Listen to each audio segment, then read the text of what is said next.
ഏറ്റവും ശക്തനായ അഞ്ചാം തലമുറ യുദ്ധവിമാനം ലോക്ഹീഡ് മാർട്ടിൻ്റെ F-35B അമേരിക്കൻ മിലിറ്ററിയുടെ അഭിമാനമൊക്കെയാണ്.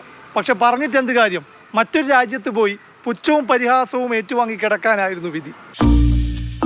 ജൂൺ 14 രാത്രി 9:30 മുതൽ ബ്രിട്ടീഷ് നാവികസേനയുടെ കൈവശമുള്ള ഈ വിമാനം തിരുവനന്തപുരം വിമാനത്താവളത്തിൽ തകരാറായി കിടക്കുകയായിരുന്നു.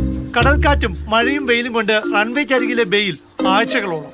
തകരാറ് പരിഹരിക്കാൻ ബ്രിട്ടീഷ് പടക്കപ്പലിൽ നിന്നെത്തിയ സംഘത്തിന്റെ ശ്രമങ്ങൾ വിഫലമായപ്പോൾ പിന്നെ ട്രോൾ മഴയായി. യുദ്ധവിമാനത്തിലെ വമ്പന്മാരിൽ വമ്പനാണെന്ന ഒരു പരിഗണനയും നൽകാതെ പരിഹാസ്യനായി. കേരള ടൂറിസം അടക്കം സ്വന്തം ബ്രാൻഡ് പ്രൊമോഷനായി F-35Bയെ നിർദ്ദയം പരസ്യ കഥാപാത്രമാക്കി. ബ്രിട്ടീഷ് മാധ്യമങ്ങളിൽ ഇതടക്കം വാർത്തകളായി. പിന്നാലെ ബ്രിട്ടനിൽ നിന്ന് സാങ്കേതിക വിദഗ്ധരുടെ സംഘം അറ്റകുറ്റപ്പണിക്കുള്ള യന്ത്ര സാമഗ്രികളുമായി ജൂലൈ 6 തിരുവനന്തപുരത്തിറങ്ങി. അവിടെ തുടങ്ങുകയാണ് F-35Bയുടെ ശാപമോക്ഷത്തിന്റെ കഥ. നിശ്ചലമായി കിടന്ന യുദ്ധവിമാനത്തിന് എയർ ഇന്ത്യയുടെ ഹാങ്ങർ യൂണിറ്റിലേക്ക് മാറ്റി. ജൂലൈ 7 തുടങ്ങിയ അറ്റകുറ്റപ്പണികൾക്ക് 2 ആഴ്ചയ്ക്ക് ശേഷം ഫലം കണ്ടു.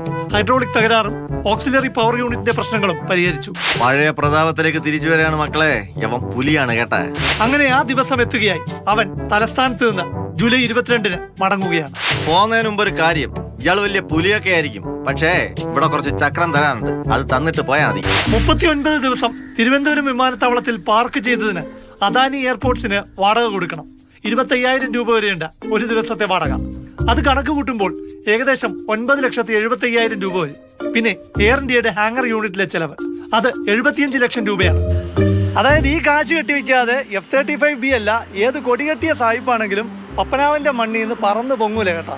ക്യാമറമാൻ VS ബിജുവിനൊപ്പം പ്രശാന്ത് കൃഷ്ണ, മാതൃഭൂമി ന്യൂസ്, തിരുവനന്തപുരം.